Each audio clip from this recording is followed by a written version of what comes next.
And we're recording for the Ask the Angry Ninja Show. Now we get the audio recording and we will get started. Yes, sir. Yes, sir. All right. And it's the Ask the Angry Ninja Show. What? And Rage Part 2. We got the Rage with us today.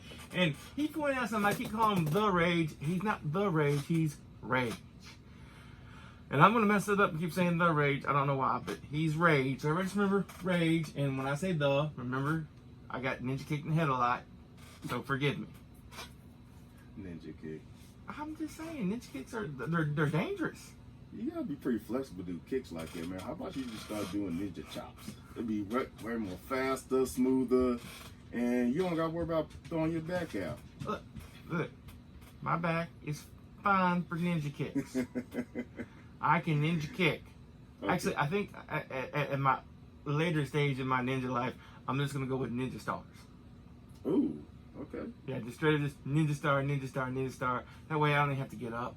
I just roll up on my wheelchair, ninja star home a couple times, roll my wheelchair home. And you know, I got the ninja wheelchair, so it don't even squeak. The silent wheelchair. The silent wheelchair. Silent but deadly. Okay, we're gonna run with that then. Like my secret gas attack. Silent but deadly. Oh, not the gas. Oh, yeah, I better not do that in this room. You might die. All right.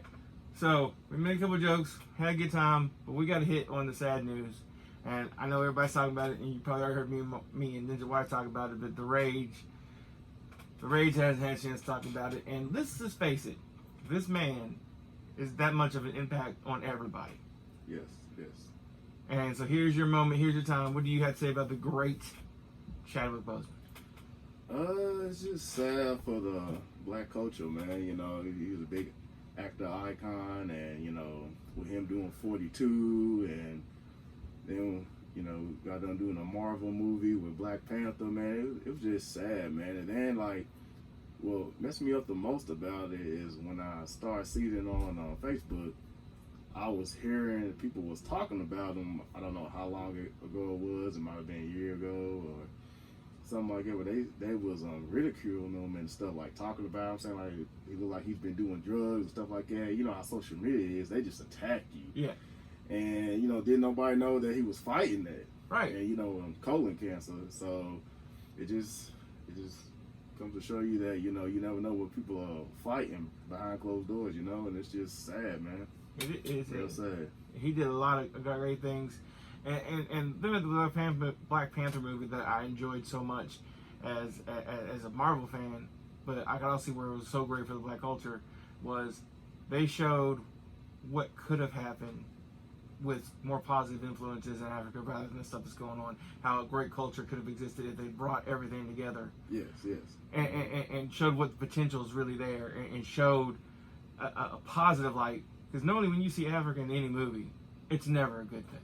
Right. Something bad's happened. It's never a good thing. It showed Africa in a positive light, and I like that. Shows you all the beauty about it. Mm-hmm. You know, like, I didn't know all that stuff they were showing, because I mean, I just didn't know. I mean, they don't teach any of this stuff in the schools I went to. With all the clothing they're wearing, and all the cloth and stuff they were making, all that stuff. Even though in the movie it had extra superpowers because of the vibranium, but it was actually the traditional stuff that they still wear in certain parts, and it was all that culture they brought into that movie with the tribes and the way they did it, where it was just amazing. And I didn't realize that's really how it was for a long time. Yes, sir. Yes, sir. And they brought that to light, and of course he brought Jackie Robinson to life in a way. You know, you hear the story about Jackie Robinson, but you can't really go back and watch any Jackie Robinson stuff. Yeah, yeah. So and that movie brought all that to light, and I don't think anybody else could have done it like he did. Nah, man. I mean.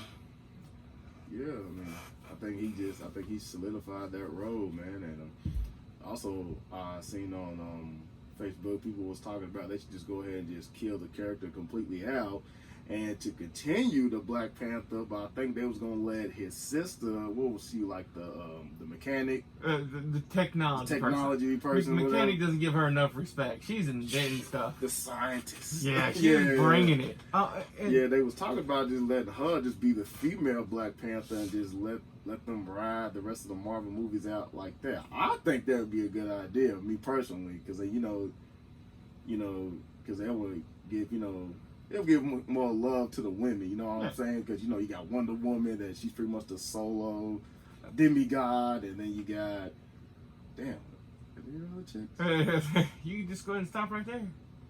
That was it?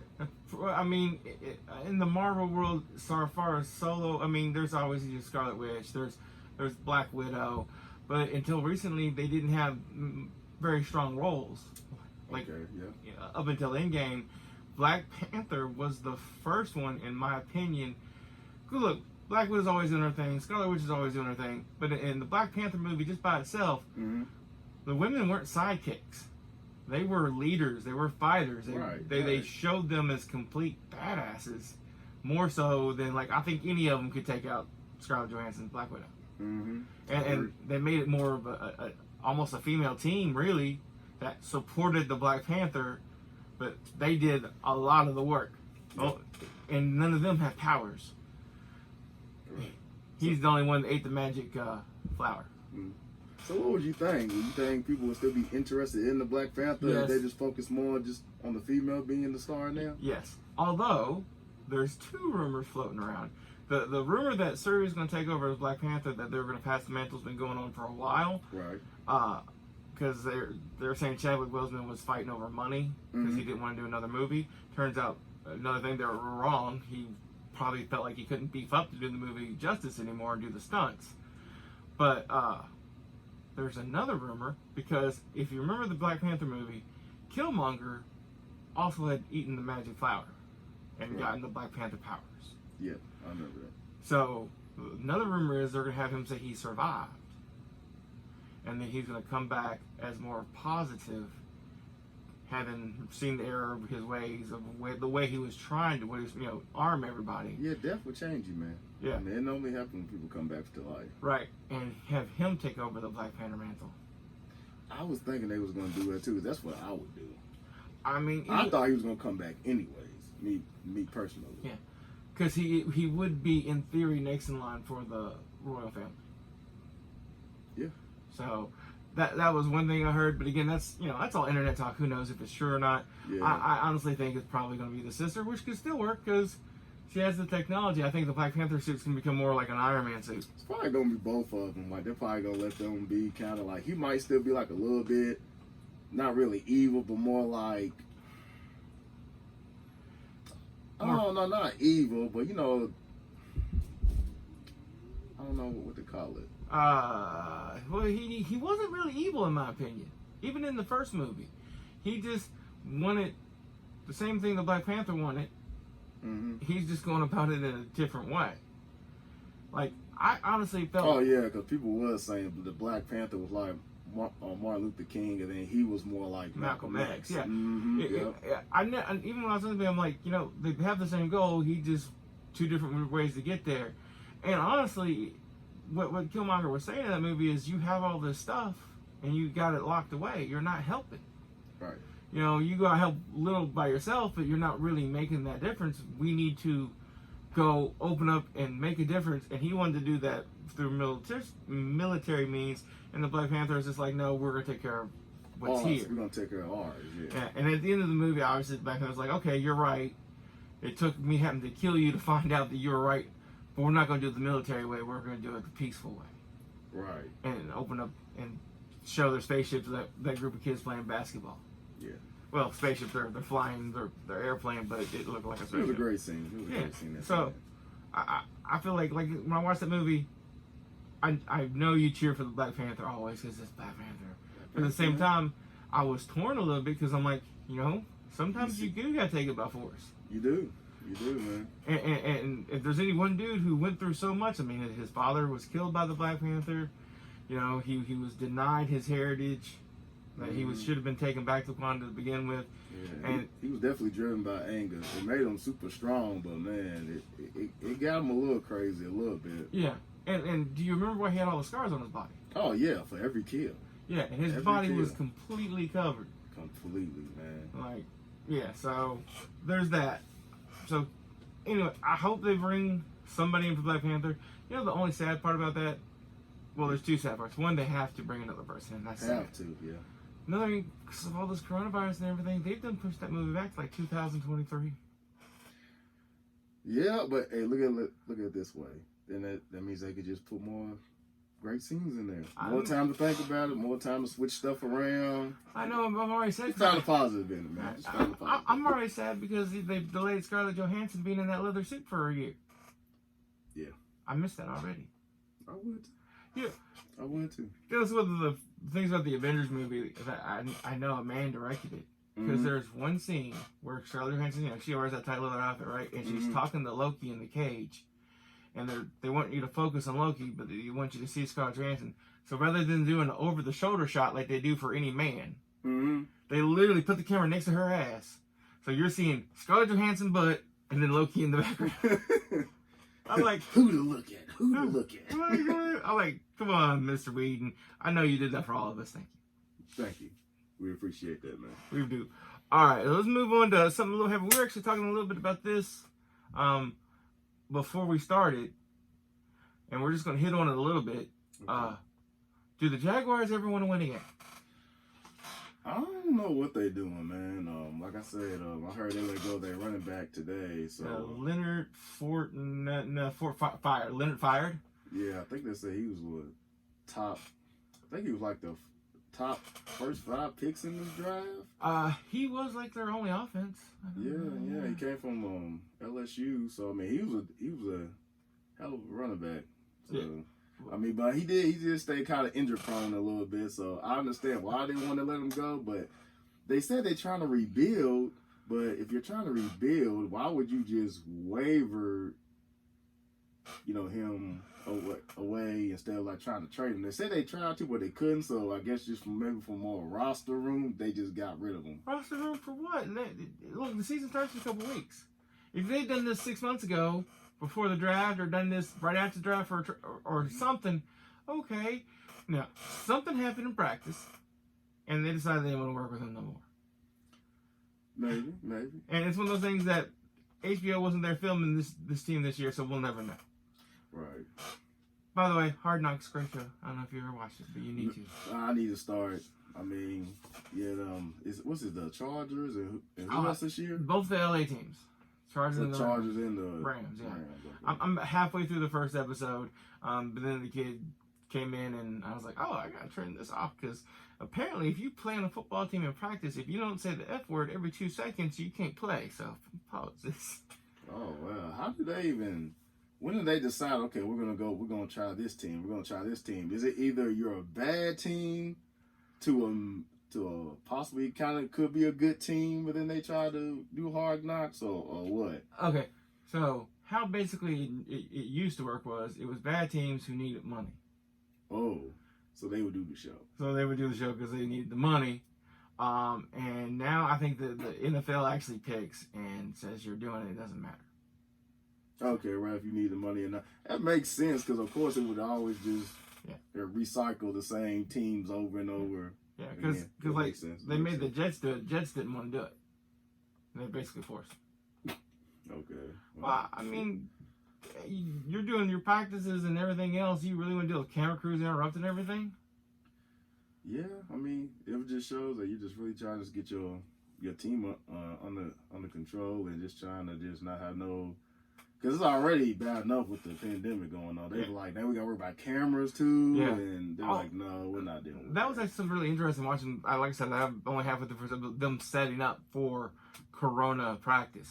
Right. Like, and even with that, you still had your no maskers. Why is it so hard to wear a mask? I'm a ninja. I wear a mask 24 hours a day. Okay, that's not true, but still. Even when he eats. Hey, man, you just cut a little hole like that one lady in the restaurant. Then it'll look kind of weird. I'm just saying. It'll look like the inappropriate mask. Oh. Or the useful mask. Whatever. Gotta make it happen. All right. Yeah, no, I think the Jaguars are going for #1 next year. Although, I say that, but with no college football, how do you even know who's #1 there for next year? Let's go by the previous year. That's what I would do. Yeah, but if I had to. But you got to think about it. That means now whoever was hurt last year that probably could have been good for the draft this year but got hurt, they got a whole year to heal up. So that put a little bit more value on everybody if you ask me. It just depends on if you just keep throwing, keep your body in shape. See, but my thing with that is I worry that they're not going to get the best person now. It's just not going to happen. Like, the person would have been the best this year, they played okay last year. They developed. They got better. So the person who's going to be the best this year ain't even playing right now. Yeah, but you could just maintain that over into next season. Instead of, you don't have to worry about the wear and tear. Well, I get what you're saying about wear and tear, but I'm talking about every senior football player, right? Every year, there's always, it seems like one every year that for 3 years before that was just average. And then it's their senior year, something happens, they hit the juice extra hard, they hit the gym extra hard, something, and they have a breakout year. And you're like, man, we weren't even talking about this person for the draft. Now they're in the top 10. That was Joe Burrow. Right. That's not going to happen this year. Right. There's going to be a senior who could have probably been the best player, or at least been in the top 10, who's not even going to get recognized. What I heard, they said you'll still get an extra year now. So even the people that was supposed to, even the seniors that were supposed to play this year, they can still play next year. Well, and I hope they do that, because I feel like they will. I'm wondering if they're going to be college football next year at this point. Because now, like you said, every team's going to have to worry about whoever they was looking at from last year to possibly recruit this year. Now they ain't going to have no film. So it's like, damn, do we just take them? Yeah. Or do we just look at somebody else? Or they draft them, they shove them like, oh my God, where'd that beer gut come from? Well, anybody don't need a franchise quarterback or, I would say, or a real good, decent running back. Those type of teams, yeah, they'll be in trouble because it's like, man, it's going to be hit and miss. But people who need offensive linemen, defensive tackles, and stuff like that, man, I'll just go off of last year. Yeah. And, you know, with the Jaguars being as bad as they are, you know, they need something of everything. So I guess they really can't go. It sucks, man. It really does. It sucks. I mean, I'm not saying the Jaguars are bad, but I'm pretty sure they'd lose to Cincinnati. We'll probably blow them out. It'll be close. It'll be close. Okay. Sorry, I had to. Yeah, I know you had to take your little jab on my team. I get it. We'll see. You know, we still play. So. Yeah, I'm making all these jokes. Watch Cincinnati beat Tennessee this year. Oh, probably bad, too. Nah, you won't be invited over that week. I will let you know. Oh, we're gonna skip a week. We gotta do a special episode. We're gonna skip a week, and I'm not coming to work because I don't want to see you.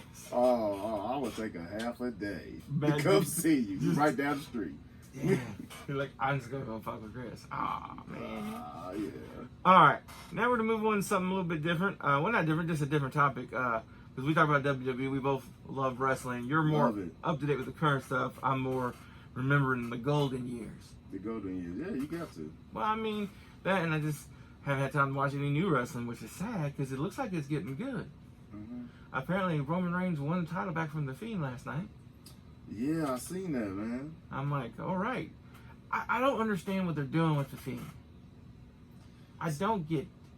See, I think they're trying to, like, The Fiend's already known for, like, what he is. But the only thing I didn't agree with what they did with The Fiend so far is about, like, 5, maybe 6 months ago. It was back when Seth Rollins wasn't heel. He was a good guy. Right. And they was trying to give The Fiend the title. Yeah. And instead of not just letting him just dominate Rollins and just take the title, they had this match to where pretty much anything goes. Yeah. And they made The Fiend so indestructive that Seth Rollins had to do the stomp. Like, I kid you not, over like 25 times. And he still didn't get him. No, and he still didn't. Now, The Fiend won the match, but when you make a character that powerful for no apparent reason, like you don't have no reason or why that he's that strong, it's like, okay, now this character can never lose because it wouldn't even make sense. Right. But see, that's what I'm saying. Like, it should have been some type of, like, let's just say, for this particular match, you know, The Fiend somehow got the Undertaker's iron for what gave him all his strength and just tripled his strength, and he went into this match with Seth Rollins and he just had no chance. But then after that match, then, you know, maybe like he doesn't have the Undertaker's iron no more, so he goes back to regular Fiend. Like, that would make more sense. But no, they just went in there and just made him unstoppable. I mean, this dude, Seth Rollins, put a whole bunch of like chairs and just all types of equipment on top of him, and then try to smash a sledgehammer on his head. Yeah. And then, of course, he still like, Yeah. was fine, and you still won the match somehow. You can't do that with characters, man. No, they made him, unless you're going to keep that going for a long time. But WCW did a lot of things wrong. Right. But one of the things they did right was Goldberg. That boy went on like 200 and something wins in a row. He was unstoppable, but they kept it going. And in the first match he lost because he got tasered in the middle of the match. Oh yeah, a lot of people lose that match. Yeah, like so. Not only did they make him unstoppable and have him win all, do that, then they turned around when he did lose. They're like, it's because he got tased. Right, it makes sense, but even with Goldberg, man, like, I mean, I don't know if I'll even make him that, that powerful either. You know what I'm saying? Because like eventually he has to lose, but let's say in every match he ever lost, he had to get tased or hit with a baseball bat or whatever. Like it's just like that'll get old, you know. And it did get old, but at the same time, if you're going to make a character unstoppable, 200 matches of being unstoppable, not this guy's invincible, this guy lost. Right. That's they did it better. And actually, I feel like if they had done Goldberg better and hadn't gone with all that stupid NWO, because the original NWO was awesome the way they did it, and it was only like 3 people. Yeah. Then it was 4 people. Then it was 5 people.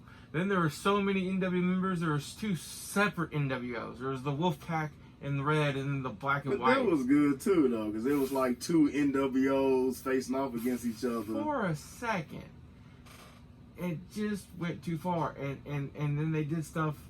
It's what hurt them. It's what really killed them. Where in Hulk Hogan's contract, he had creative control of his matches. In Kevin Nash's contract, he had creative control over his matches. Okay. They wanted Hulk Hogan to lose, and he wouldn't. To who? Who did want him to lose to? A whole lot of people. They wanted to, because he'd been carrying the title for so long, and they just wanted him to lose. This was before Goldberg beat him, right? Yeah. Okay. And they wouldn't let him. Or Hulk Hogan wouldn't let him. He wouldn't do the loss. Like the whole thing when he got the title from Kevin Nash with the one finger. I remember that. Like, it just makes the title look cheap. And that's what happened. That's why, hey, bringing up Benoit, but that's why Benoit left. He had just won the title. Because that was they're like, we're going to bring back some honor to this title. Mm-hmm. We're going to put it on Benoit because he's a great wrestler. Everybody respected him. And Benoit threw it in the trash and quit the next day. Well, yeah, that's because the prestigious to that championship back then, everybody was getting it. Like it was to the point to where a wrestler, he wasn't even a wrestler. It was like a manager or something like that was the champion. Yeah. They gave it to David Arquette. Yeah, so now you gotta scrap that whole championship. Like it means nothing. It went from Macho Man, Hogan, Goldberg, now anybody. And the reason they gave it to David Arquette was to hype that movie that was god awful. I mean, I watched it and I enjoyed it, but I'll admit, even though I enjoyed it because I like horrible movies, look at, I got Ice Pirates and Chud over here. Right. It was a god awful movie. It was David Arquette and I can't even remember the guy's name. He's James Caan's son, Scott Caan. Remember that movie Ready to Rumble? That's the movie I'm talking about. That's the one you talking about? Oh, yeah. What'd you call it? I thought it was called Ready to Rumble. It might have been called Ready to Rumble. That's the movie I'm talking about. It was David Arquette and Because Diamond Dallas Page was the main bad guy. Yeah. Goldberg and Sting was the assist. That's exactly, and it was, they were hyping that movie when they gave David Arquette the championship. Oh, I knew that's what you was talking about. I love that movie too. I love it. Me personally. Yeah, but even though I love it, I gotta admit, god awful movie. I guess, man, everybody got. I give the movie. It's not, of course, it's nowhere near my top 10, but of course, I'll give it about 1 out of 10. I'll probably give it about a 7. If it comes on, I will watch. Oh yeah, no, definitely watch it. Because if anything else, that triple tier cage match. Oh my God, can you imagine? Was that real? Did he ever do that? They did do that. As part of the movie, they wouldn't have had that match in WCW. It looked like one of those little fountains. Like it was like a small cage and and it was squirt. That was so dangerous, though, if you think about it, man. Because back in the day, because like the cage was only like 7 inches away from the fans. So, I mean, easily if a wrestler would have mistake a fall or something like that, oh man. Yeah. And and the title was at the top of the cage. At the top of the so cage. you had to go get it. It was like a ladder match with a cage. It was ridiculous. I think it was awesome though. It was awesome, and they even did it. What you would want? You guys a cage that big. What do you want to happen? Would I want to happen? Yeah, when you have to enjoy the match. What do you want? Well, of course you gotta get outside the cage. Yeah, that's the case. Then what's gonna happen after that? Somebody got to get slammed from one square to the next. No, they went all the way. They threw a guy off the top to the entry ramp. Right. That's even worse. But people want to see that too. Oh yeah, well, because I mean, look, even when he went through, you could tell he hit a spot where there was an airbag. Oh yeah, of course. Yeah, but it was a great spot. And then they put that guy in a wheelchair. It was Canyon, I think was his name. Mm-hmm. And then one day he just got up and started walking like nothing happened. I'm like, you got to do a little something. Or like that match where Sting got burned and they had him wear that mask for a long time. I don't remember that. I don't know if I was still watching. Well, Sting gets mad about it because he said just one day they had him stop wearing it. They didn't even explain why. They didn't even do nothing. That's when DCW the writers would basically start what could be an awesome story. They just stop it completely. And then like Vince Russo would be like, no, never mind. Yeah, it was one thing about those writers back at WCW, man. They just did stuff, on the spot. They wouldn't tell the wrestlers or nothing, man. It was horrible. All right. Now that we got off on that tangent, let's go back to what I started talking. Yeah, let's go back. We do this, guys. You have to. So, what is your favorite, your best, your number one tag team of all time? All time would have to be the Usos. The Usos, they still wrestle, don't they? Yes, they still wrestle. Didn't they have a record run of like no injuries, being on every single? Yes, they had it, and then one of the brothers wound up tearing his ACL. Well, I mean that's going to happen eventually, but they went a long time with no serious injuries. Yeah, I mean it happens, but then it happened like the grandest stage, though, WrestleMania. Oh, yeah. Was he able to finish the match? Because I didn't watch it. I'm pretty sure he did. Yeah, they tough, man. They tough. Did they do a lot of high flying stuff? Yeah, they do everything, man. They just so sync with each other, like. Sometimes, man, like it's scary. Like I thought the Hardy Boys was like one and the same, but now the Usos completely different level. Like they don't function without each other. Now, that's how good they are. And Usos are real life brothers too. Yeah, real life twin brothers. Twin brothers. Oh, so even past the Hardys, it's not even twin. Wow. They look dead alike. Yeah. Wow. And like the jump off this crowd. What's their signature move? Signature moves, see, they stick to their culture a lot because they're Hawaiian, so they do a lot of Samoan drops. They love the super kick. Everybody loves super kick.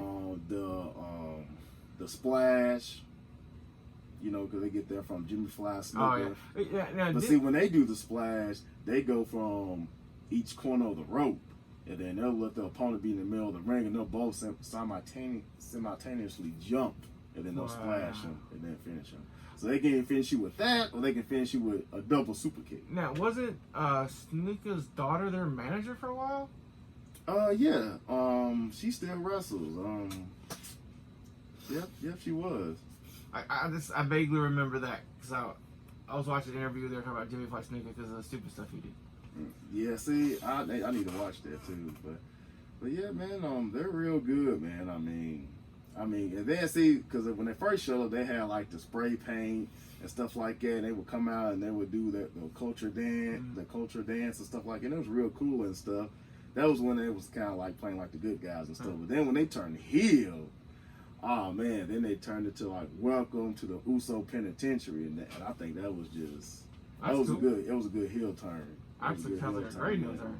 Yeah, man, because they just need a real heel tag team, and they didn't have that for real. It's like almost like everybody was kind of good, and there was matching different wrestlers together trying to find something, and then the Usos just became the bad guys, man. It was awesome.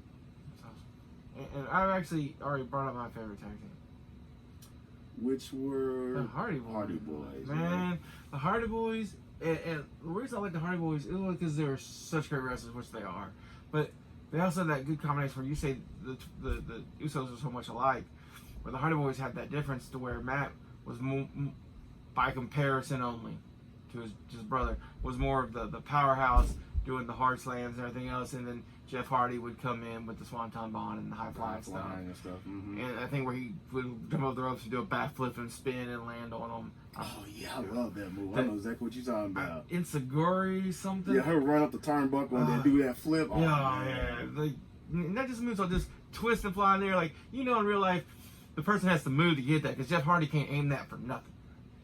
Yeah, he can, but man, I always thought a powerhouse was gonna catch him doing that and turn it into a powerbomb. That would be so sick. Can you imagine that? I mean, you'd have to catch him just right. Well, he flips towards you. Like when he does like a backflip and kind of like turns into a front flip, so you can catch him by where the waist is and boom. Yeah. Woo. Don't give them any ideas now, because they might. Oh, the only person who can pull it off at the time was probably Brock. I think Braun could probably pull it off. Oh yeah, him too. Braun could pull it off easily, yeah. And then, but what made me love them so much was not the Brood when they came in. I forgot that was too. You don't remember that? I remember the Brood. Yeah. They weren't around long. Yeah. They wrestled the Hardy Boys coming, and the Brood match with Edge and Chris. That's when they both had the hair dangling from their face and stuff like that. I just try to forget all those matches, but the ladder matches, the table matches, the table, ladder, and chair matches that they did with Edge and Christian. Just those matches, the spots they would pull, the stunts they would do. Yeah, from 2000 and 2001, because they repeated the next WrestleMania after that. Oh yeah, and just nobody could do those like the Hardy Boys. Oh no! Like that was everything, and to get in there with Edge and Christian, and then I just love how they just told the story all the way up to the first TLC, because at first, Douglas was known for the tables. Of course, the Hardys were known for the ladders. And then, like the last couple, 3-4 months, Edge and Christian is just smashing, caving people's heads in with chairs. Yeah. Man. And then, next thing you know, tables, ladders, and chairs. Everybody's like, what is that? That is a great plan, is what that is. Yeah, whoever wrote that, but man, just think how I was preparing for that match. Like, they'd be like, dude, I gotta go through 4 tables today. Yeah. I hope those doesn't go wrong. Right? And that was just, and those matches, and the Hardys, to me, that's what put Hardys on the mat, and that's what made them, and they were great matches. And I mean, you gotta give the Dudleys credit, but they just didn't have the stamina that the Hardy Boys and the Christian. Yeah. A lot of those matches you'd see Bubba Ray just kind of laying on the ground here. Yeah, I'm hurt for a while. I'm just gonna lay here and take a nap because you see how fast that guy was moving. I'm gonna be right here for a minute. Oh man, but yeah, because Dudley Boys was all power, the Hardy Boys was all speed. Like I said, Edge and Christian was probably the most balanced. Yeah. I mean, they wasn't overly powerful, but it's like they was enough to where they just wasn't just one dimension. I think that's why they won both matches of the TLC back to back, both WrestleManias. But here's my problem with Edge and Christian. I know this is going to sound absolutely horrible, okay? But every time I watch an Edge and Christian match, or a Christian match in particular, and he gets thrown through 4 or 5 tables and gets up 2 minutes later, I'm like, no, he would be dead. I know that's the wrong thing to say. Their durability's up, man. 100. Yeah. 110. I'm like, nah. Look, like, do they not have a gym around your house where you go put on some kind of muscles? Nah, don't get me wrong. Christian was, I mean, yeah, he wasn't shredded, but dude was like 220. My left leg's 220. Still, man. Yeah, no, Biker, when you put him in the ring with the other ones, he looks smaller than everybody. The only person he didn't look smaller was Molly Holly, okay? Yeah, but Christian's very underrated, man. He's an awesome wrestler. Man. Oh, no, awesome wrestler. And in a regular match, I wouldn't say this. But when you start getting the tables, ladder, chairs, I'm like, no, he would have been broken. And I know that's the wrong thing to say because I know it's awesome, but no. I mean, yeah, but when Christian got put through tables, it might be like 1 or something like that. And that would have killed him.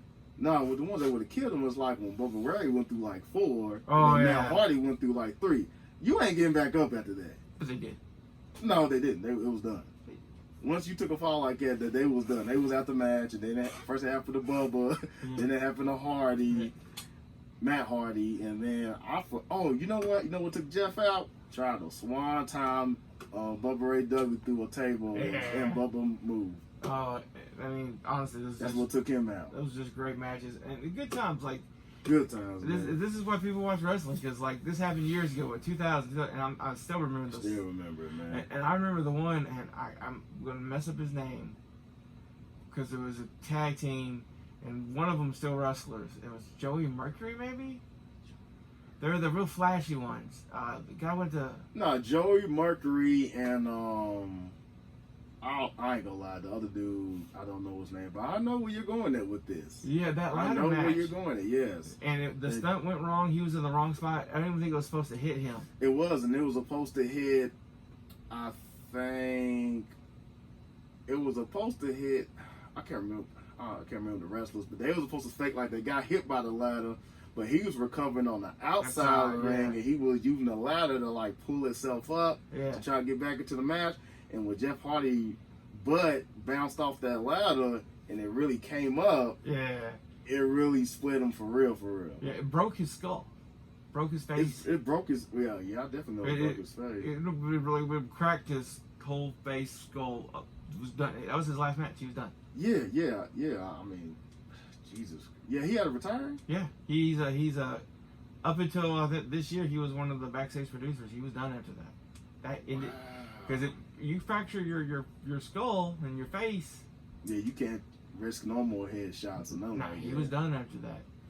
Yeah, I remember he came out the next night, but I didn't know if they were just trying to use it for a storyline to like get back at the next opponents that they're about to come. Like, we're about to get our revenge on you, Hardy boys. Yeah. I thought they might be using it like that, but maybe he did retire. Like I was young. Oh, I didn't realize he retired until many years later. I just thought, oh, he got hurt. And then that tag team faded, because right after that's when they pushed the other guy, which I can't remember his name, which makes it crazy. John Margaret, is that you talking about? His tag team partner? His tag team partner. They pushed him towards the title shot. Like single, Intercontinental and stuff. So, like that. So I thought it was kind of like a Shawn Michaels, Martin. He's still wrestlers, you know it, right? Yeah, he's back in WWE now, I think. Yeah, he's with the Miz. Well, I didn't like him anyway, so there's that. Actually, I gotta respect Miz, because you remember the Miz started. Or you might not. You might be Real world. He said, "I'm gonna be WWE wrestler one day." Yeah, he was. But you see, the Miz has always been underrated. I've always liked him just because, to me, he was like the new generation, like just with his charisma on the mic and stuff like that. He was, to me, like the upbringing new Chris Jericho in a way, like bad guy wise. Right. Well, so that's why I gotta give him his credit. Is the goal of his character is to be annoying, basically, like to make you mad. And he has succeeded. I can't stand his guts. Anytime his voice comes on, I'm like, can somebody just please hit him? Please? He's money. Like, he's money, there. Can somebody please go hit this guy? I don't want to hear him talk. I just want to see him get hit. As long as the crowd ain't silent, you money, right? Right. They like you or they hate you. And yeah, man, the Miz has been that, man. I mean, like even in his wrestling move gimmicks and stuff like that, like he stole Daniel Bryan's yes kicks and he called them like the Miz kicks and stuff like that. Like, but he got his own moves too. But he uses the figure four leg lock and stuff like that. Like, Miz is an awesome wrestler and a great cheater. I love when he cheats, man. It's so hilarious. Like I said, every time I see his voice, I'm like, can somebody just please go hit him? Which is exactly what his character's supposed to be. So I gotta give him the credit there. Yeah. Okay. Well, yeah, great. Like you said, great tag team. The Hardy Boys are definitely one of the greats, easily. I don't know when they go put them into the Hall of Fame. I mean, the Dudleys are already there. Edge is there. I don't know about Christian. I don't know if they're there as a tag team yet. I don't think they're a tag team, because I think Christian's still wrestling. No, Christian's been done for a little bit too. He was never. He got hurt a while back. I can't remember what it was. Because they made him a champion in TNA. I remember that. That's TNA. That's still wrestling.